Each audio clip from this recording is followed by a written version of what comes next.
Prazer mais uma vez em saudar a todos com a célebre paz do Senhor Jesus, Yeshua HaMashiach, aos ouvintes do programa Remanescente, ao mesmo tempo em que peço encarecidamente as vossas orações, no conhecimento dos judeus, as vossas tefilais. E conforme avisado deste momento, em Jó capítulo 2, tendo o texto básico, versículo 5, onde está escrito assim: Estende, porém, a tua mão, e toca-lhe nos ossos e na carne, e verás se não blasfema de ti na tua face.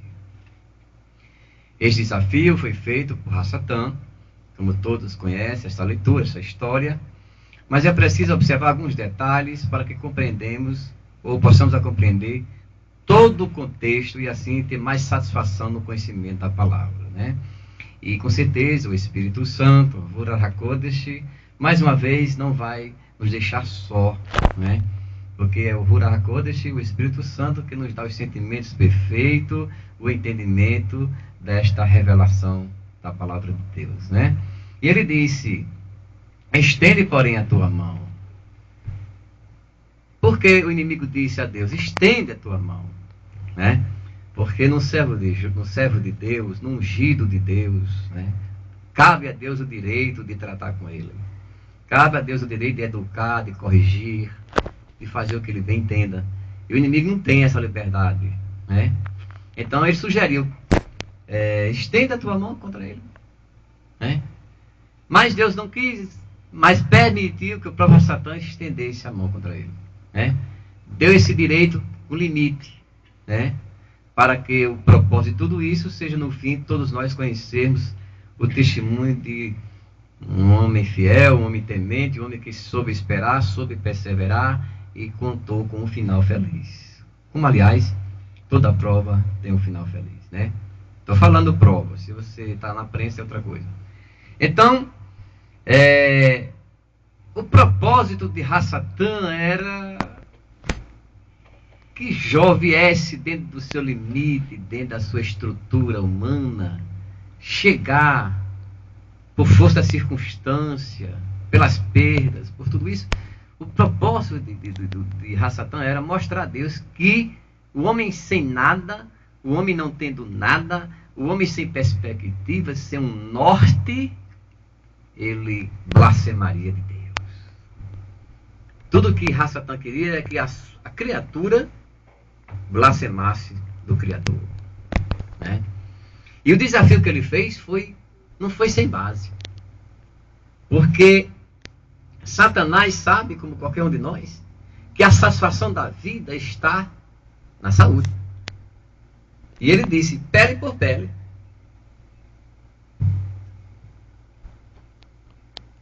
Dará o homem por sua vida. E é verdade. Ele não está fora de base, não. Ele não está fora de conhecimento, não, né? Estava fora de consciência, mas de conhecimento, não, né? Então, se não bastasse já todo o prejuízo que Jó teve no seu primeiro estágio, se é que podemos chamar assim, eu não sou teólogo, né? Não sei quais as palavras adequadas para falar aqui agora. Eu não sei se chama primeiro estágio, primeiro teste, primeira prova, não sei, né? Tudo que Jó passou, antecipadamente, com os prejuízos materiais, o prejuízo da família, com o prejuízo do desprestígio social, tudo que ele passou. E agora o homem louvando a Deus. E a Bíblia dizendo: tudo isso Jó não pecou contra Deus, né? Como aqui também diz, no versículo 10, ele responde à mulher e diz: como fala qualquer doida, assim, do mesmo jeito fala tu. E ele faz uma pergunta à mulher, e essa pergunta é muito forte. Ele diz: mulher, receberemos o bem de Deus e não receberíamos o mal, né? Porque o mal para Jó, que ele chamava mal, não é o mal que eu chamo, não é o mal que eu conheço, não é o mal que você conhece, não é o mal que você se esquiva, não. O mal, na linguagem de Jó, era uma espécie de correção, uma espécie de oficina, uma espécie de uma nova experiência, um refazimento da própria pessoa. Então ele disse: receberíamos, porque precisamos também disso, né? E calou a mulher com as suas insinuações, né, sem razão. E no mesmo versículo diz: em tudo isto não pecou Jó com seus lábios. Tudo isso. Né? Então, através do sofrimento de Jó, através da inocência de Jó, através da prova de Jó, Deus se utiliza na sua soberania para desmontar as astúcias ciladas do inimigo. Deus aproveita. Né? E eu estou aqui com o irmão Júnior, na participação do programa de hoje. Ele vai também fazer algumas considerações que julgo necessárias. A paz do Senhor, irmão Júnior. A paz do Senhor, irmão Valdênio, ouvintes do programa Remanescente. Quero dizer que é um prazer estar novamente aqui no programa Remanescente, juntamente com os irmãos e participando desse momento tão importante, né, que é o Didaquê da Palavra, né? Isso. O ensinamento da Palavra de Deus, que é um alimento vivo e que nos fortalece espiritualmente. Muito bem, então já que o irmão entrou dentro desse assunto, né? A história de Jó, eu diria para todos os ouvintes do programa Remanescente, que no mínimo é muito interessante. Como toda a palavra de Deus, como toda a Bíblia Sagrada. Agora, falar sobre as dificuldades que Jó enfrentou, falar do que Jó passou, é extrair para nossas vidas algumas lições importantíssimas. Pode citar. Muito bem. As provações de Jó. A Bíblia diz que o inimigo rodeando a terra, passeando por ela, e após isto, teve um encontro com Deus. E ele, em uma conversa com Deus, ele pergunta, aliás, Deus pergunta para o inimigo: viste o meu servo Jó? E começa a citar as qualificações de Jó, diz homem reto, fiel, temente, né, que se desvia do mal. Aí, o inimigo de nossas almas, Satanás, ele diz para Deus que, como o irmão Valdino acabou de explicar, que tudo que ele tinha era por causa dos bens materiais.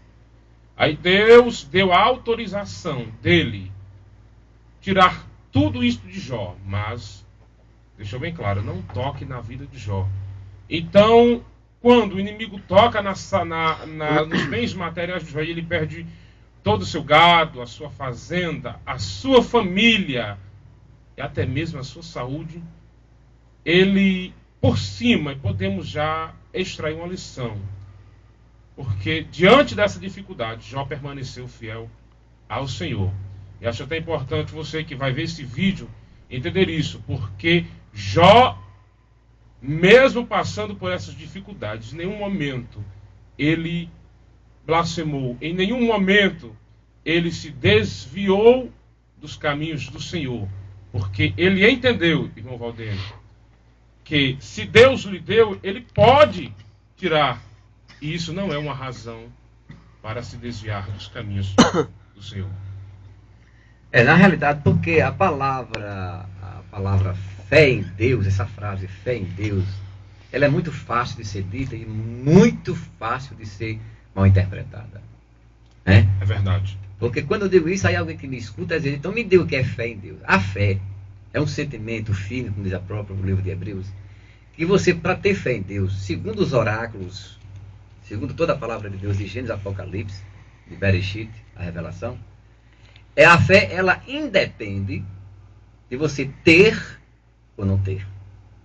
A fé independe de você ser ou não ser. É uma coisa, é fora o íntimo, é uma coisa de você para Deus. Ninguém tem o direito de tocar, de medir, de mensurar o que você tem ou não tem. Então, mas só que nessa modernidade, com essas novas doutrinas, quer dizer, entre aspas, né, que chama-se doutrina, tem desvirtuado, tem falsificado, adulterado o verdadeiro sentido da palavra, e fica o povo crendo em Deus com queixa, crendo em Deus doente, crendo em Deus com certa revolta. Por quê? Porque é ensinado a ele coisas que não estão na palavra e Deus não é responsável por erro de ninguém. Né? Então, mais uma lição que você diz aí da vida de Jó. Provou que a fé em Jó não dependeu do que ele tinha, do que ele era. Manter-se firme, diz mais, Jó não pecou com seus lábios. Né? Então a fé em Deus, verdadeiramente, não depende de você ter ou não ter, Deus encher você de bênçãos materiais ou não. É uma questão de comunhão, é uma questão de relacionamento. Né? Isso pela Bíblia. Agora, na visão humana, aí a coisa sai fora do lugar. Aí já vai por outras vertentes, outros atalhos, outras tangentes. Né? Mas, biblicamente falando, não. Né? Aí, por exemplo, não tinha um homem mais realizado do que o apóstolo Pedro, Keifas, Rachalia. Não tinha. Né? E quando chegou na porta formosa do templo, só uma adenda aqui para mostrar que é fé. Né? E quando aquele mendigo suplicou ajuda, ele disse, rapaz, ele disse, olha, eu vou fazer uma afirmação. Eu e João não temos prata e ouro. Onde é que está a prosperidade em Pedro, como muitos pregam? Pedro não tem prata e ouro. Agora o que eu tenho, eu dou. Levanta e anda. Pedro não tinha como muitos hoje. A igreja, de uma maneira geral, está cheia de prata e de ouro. Todo mundo com prata e com ouro. Mas não tem o levanta e anda. Mas não tem o principal, seja curado em nome de Yeshua. Mas não tem o principal, seja liberto em nome de Yeshua. Mas não tem o principal, receba dons espirituais, graça, experiências fortes, revelações profundas. Não tem. Mas tem a prata e o ouro. Eu não estou dizendo que prata e ouro é pecado, não, porque Deus é o dono da prata e do ouro. Agora, só que a prata e o ouro não é o foco, não é a coisa principal.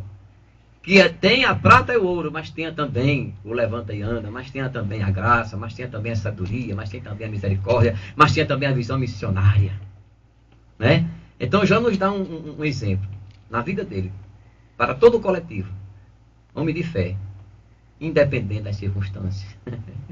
Só o caco, só o projeto, nem saúde tinha mais. Mas, diz a Bíblia, em tudo isso, Jó não pecou com sua boca. Então, até o fim do capítulo 2, nós vemos a paciência de Jó. Mas, a partir do capítulo 3, vamos ver outro lado da moeda. A impaciência de Jó, que também está na história, mas ninguém prega. Ninguém medita nisso, né? Que essa impaciência também não é sem motivo, não é sem base, não é sem razão, né? Tanto que Deus sustentou a barra, ele justificando toda hora. Por quê? Porque ele estava dentro do limite humano, gente. Né? Para mim, Jó... Se aí toda a história terminasse no capítulo 2, tivesse 40 faltando, que é 42, para mim já estava satisfeito com esse testemunho. Eu, particularmente. Mas cada um tem a sua visão e devemos respeitar a alteridade, as diferenças. Irmão Júnior, mais alguma consideração? Você fica à vontade. Gilio também querendo, você vai apontar, viu? Amém, né? Eu acho importante esse momento, irmão Valdeno, porque a pessoa tem a oportunidade, né, de aprender um pouco mais da palavra de Deus, e acredito que os ouvintes também tem a oportunidade de participar e às vezes tirar alguma dúvida, né? O programa Remanescente, eu digo de baixo sangue de Yeshua, é um programa eclético, né? Não é sectário, né? Qualquer pessoa que quiser participar, independente da fé que eu confesso, tem a liberdade, né? Desde que venha, queira a participação como forma de cooperação e ajuda, né? As portas estão abertas, né? Amém, né? Tudo que está sendo dito é uma oportunidade que nós temos de refletir sobre a história de Jó.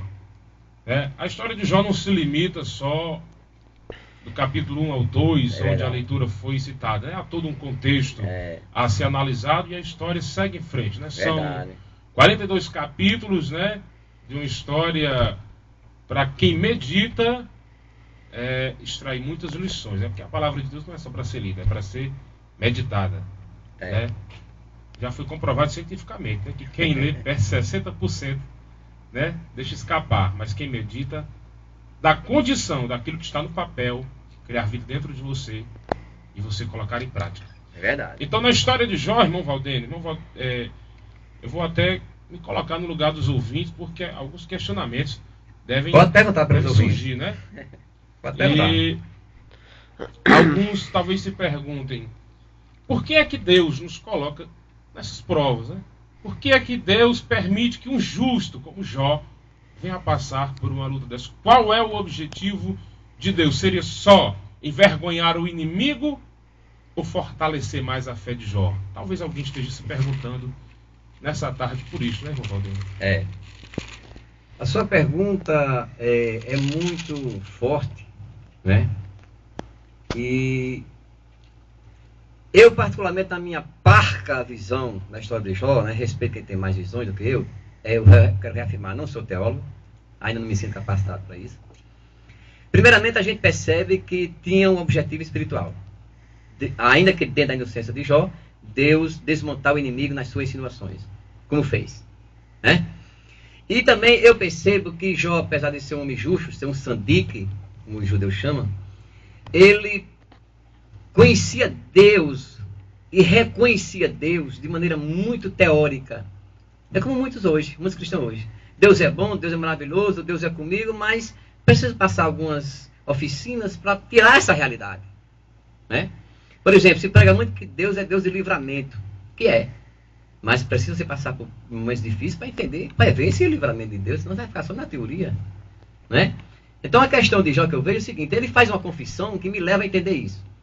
Ele diz no capítulo 42, ele diz, olha, com o ouvido dos meus ouvidos ouvi, mas agora te veem os meus olhos. O que Jó está dizendo? Eu agora conheço um Deus da prática. Eu agora conheço um Deus pragmático, um Deus da experiência, um Deus da vida, da ação. Devido às minhas bênçãos, à minha riqueza, eu conheci um Deus só na minha maneira de pensar, na minha hipótese. Deus é assim porque eu vejo muita bênção. Mas agora ele vê um Deus da ressurreição, né, que antes não conhecia, né? Ouvia falar do Deus da ressurreição. Mas ele mesmo foi exemplo da ressurreição, porque o estado que ele chegou, meu amigo, não tinha condições de cura mais. Não tinha recurso humano que revitalizasse esse homem, não. Porque a chaga maligna que Satã colocou nele, deu a ele halitose. Você vê isso a partir do capítulo 30. Halitose, o que nós conhecemos por bafo fedorento, né? Mau hálito, né? Chama-se. Estava halitose, que diz a Bíblia que as próprias crianças não suportavam ele. A própria mulher resistia a ele. Ele tinha estado febril e chegou a dizer, a noite para mim é como o dia e o dia eu quero que chegue a noite. Ele não tinha diferença de dia para noite devido às suas dores, de febres altas que ele tinha pesadelos, tudo isso decorrente dessa enfermidade maligna. Então, Jó conheceu, dentro dessa prova, um Deus da ressurreição, um Deus que chama a existência o que não existe. Aí ele diz, com o meu ouvir, dos meus ouvidos ouvi, mas agora eu sei quem é, porque eu vi esse Deus fazendo por mim, agindo na minha vida, me deu essa recuperação. Além da recuperação, a compensação, que é duas coisas diferentes, né? Que às vezes perguntaram a mim porque Deus permitiu Jó sofrer de graça. Eu digo, Jó não sofreu de graça. Quem está na graça de Deus não sofre de graça, né? Porque quando passou a luta, Deus recuperou e dobrou. Deus compensou, tanto materialmente como a questão da longevidade dos seus dias. Então não houve prejuízo para Jó. Diante do que Deus planejou para ele, ou permitiu ele passar, não houve prejuízo para Jó, porque com Deus não existe prejuízo. Então, fica. A gente quer uma pergunta? Não. Então, irmão, pode acrescentar mais alguma coisa e pode perguntar pelos ouvintes. Tem, né? Explicação. Se eu não souber, eu peço desculpa, né? Eu não sei de tudo. O dono da verdade é o Shua Hamashia, né? É verdade, né? Como a gente procura extrair o máximo de lições possíveis, a gente fica imaginando as dúvidas do ouvinte, né? É verdade, é. A questão de uma escola, né? A quem passa por prova está passando por uma escola. Grande escola. E quem passa por uma prova, mais na frente, quando se deparar com essa prova, já não vai sentir a mesma dificuldade que sentiu quando passou pela primeira. Porque já viveu a experiência, né? Que foi o que o irmão Valdênio transmitiu essa explicação concernente ao que Jó passou, né? Então, Jó, além de passar por essas dificuldades, ele sentiu na pele a rejeição e a incompreensão, né? E há pessoas que às vezes pensam, por eu não ser compreendido, acho que estou trilhando pelo caminho errado. Isso é até uma questão psicológica. Tem pessoas que acham que porque não são compreendidas por todos, não estão seguindo a direção correta. E eu fico imaginando que muita gente tem essa dúvida hoje, né? Então, eu queria até que o irmão Valdênio explanasse, tirar essa dúvida de alguns ouvintes. Repita a pergunta. Tem pessoas que acham que por não serem compreendidas... Pela maioria? Isso, pela maioria, não estão na direção correta. Bom, pensar assim é pensar por pensar, mas, biblicamente falando, Deus nunca contou com a maioria. Para começar. Você não vê na Bíblia, em toda a Brit Hadashah, a Velha Aliança, você não vê Deus contando com a maioria. Quando Deus faz suas proezas, é com a minoria. Quem conquistou, um exemplo, quem conquistou Jericó? 2 homens. Né? Com quantos Gideão ganhou? Com 318. Mas tinham quantos? E foram eliminando até. Porque Deus conta com a minoria para mostrar sua glória. Né? Então, se a maioria, não pensa como você pensa, isso quer dizer que você esteja errado, não. Né? Até porque, até na questão da salvação, Yeshua disse: grande e espaçoso é o caminho que leva à perdição, e muitos entram por esse caminho. E também disse ao mesmo tempo, a recíproca: apertado é o caminho que leva à vida, poucos a encontram. Então, se a maioria não pensa como você pensa, não quer dizer que você está errado, não. Muito pelo contrário. Né?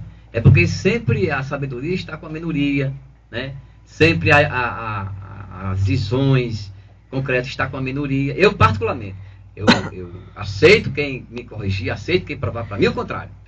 Mas, biblicamente falando, Deus não conta com a maioria. Porque assim Deus não tem como revelar sua glória e seu poder. Né? Deus não conta com recurso humano. Ele conta com a colaboração, é diferente. Mas com recurso humano, não. Ele vai... Deus até acha bom que haja dificuldade, haja impossibilidade para ele mostrar quem ele é. Para mostrar sua soberania. Então, a maioria não pensa como você pensa ou como o outro pensa. Não quer dizer que você esteja errado, não. Muito pelo contrário. Muito pelo contrário. Não tem base bíblica para isso, não. Muito bem, então... É importante até dizer para os ouvintes, irmão Rodrigo, nós temos pouco tempo, né? Temos ainda 1 minuto e pouco, mas fica à vontade. Bom, Jó passou por essa prova, uma escola. Grande, né?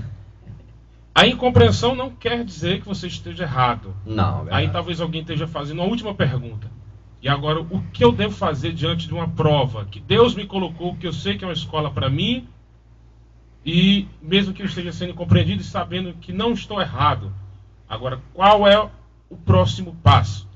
Esperar em Deus, ter paciência até essa prova passar? Talvez alguém esteja se perguntando para fazer um epílogo, um desfecho. Você respondeu a pergunta, né? Ter paciência e esperar a prova passar. Mas eu quero fazer uma pontuação. Prova é muito mal interpretado. Né? Tem pessoas que compram a luta e dizem: estou na prova. Não, você não está na prova, não. Quem coloca na prova é Deus e quem tira é Ele. Aí você vai dizer: eu estou numa luta que eu comprei, eu estou numa prensa, na correção de Deus, eu estou numa prova. Como eu saber? É fácil. Isso que você passa tem explicação racional? Você encontra justificativa? Você encontra condição para isso? Não. Está na prova.